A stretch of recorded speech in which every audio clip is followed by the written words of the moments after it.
Assalamualaikum warahmatullahi wabarakatuh. Perkenalkan saya Amrisa Putri Hairul dari Prodi D3 Keperawatan Poltekkes Kemenkes Bengkulu.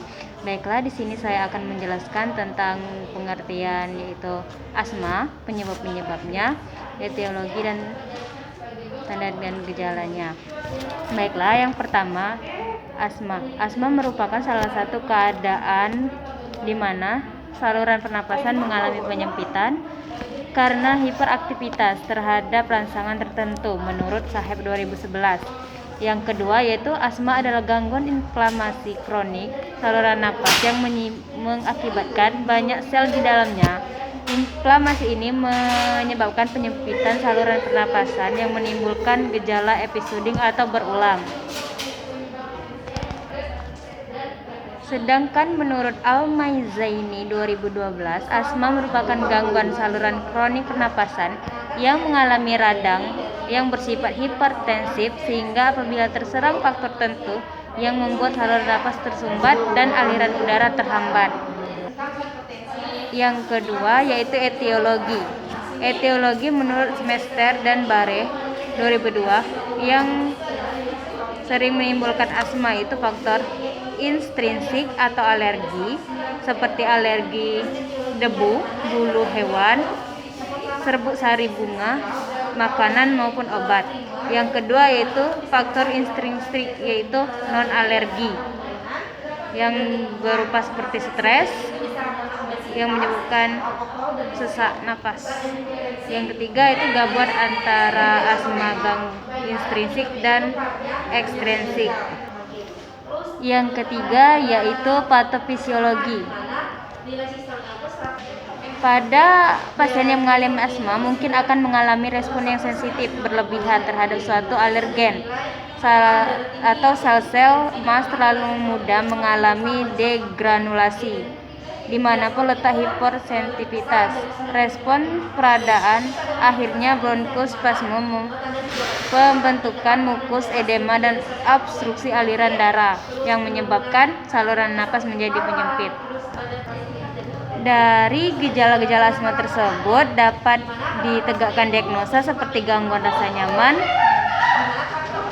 ketidakefektifan bersihin jalan napas, dan pertukaran gas atau pola napas tidak efektif.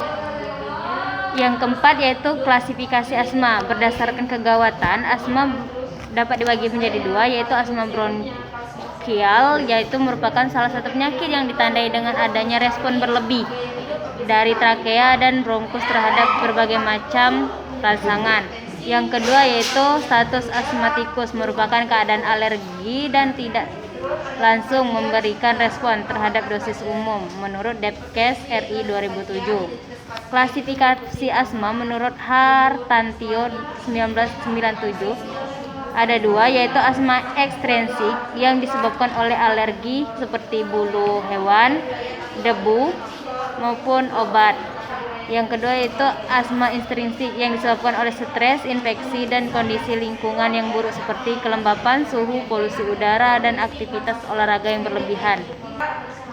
Yang kelima yaitu manifestasi klinis. Gambaran penderita asma berupa sesak napas, batuk-batuk, mual, dan suara wheezing.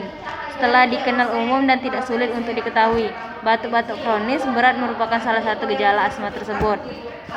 Yang keenam yaitu komplikasi asma. Asma ini bisa menyebabkan penyakit lain seperti mengancam pada gangguan keseimbangan asam basa dan gagal napas.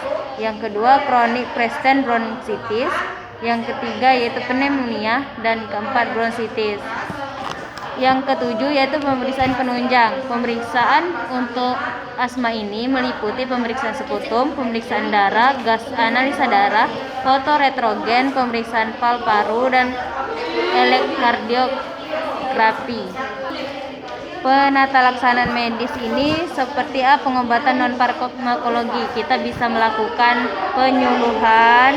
Yang kedua menghindari faktor pencetus seperti menghindari debu, bulu-bulu hewan, dan makanan yang menyebabkan alergi. Yang ketiga yaitu fisioterapi dada.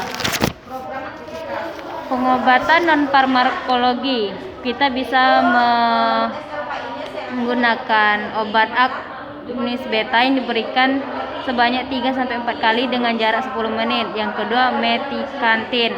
Yang ketiga, kortikosteroid dan kromin. Pengkajian untuk asma ini meliputi anamnesa seperti data umum, yaitu nama, alamat, riwayat penyakit riwayat penyakit dahulu, riwayat penyakit keluarga, pemeriksaan fisik secara umum, pemeriksaan head to toe, keadaan umum pasien. Yang kedua itu diagnosa keperawatan. Nah, untuk menegakkan diagnosa keperawatan ini kita bisa menegakkan diagnosa seperti bersihan jalan napas tidak efektif berhubungan dengan spasme jalan napas.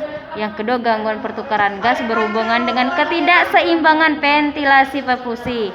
Yang ketiga itu gangguan rasa nyaman berhubungan dengan proses penyakit. Baiklah, itulah tadi pengertian dari asma. Lebih dan kurang saya mohon maaf. Saya akhiri, wabillahi taufiq wal hidayah. Wassalamualaikum warahmatullahi wabarakatuh.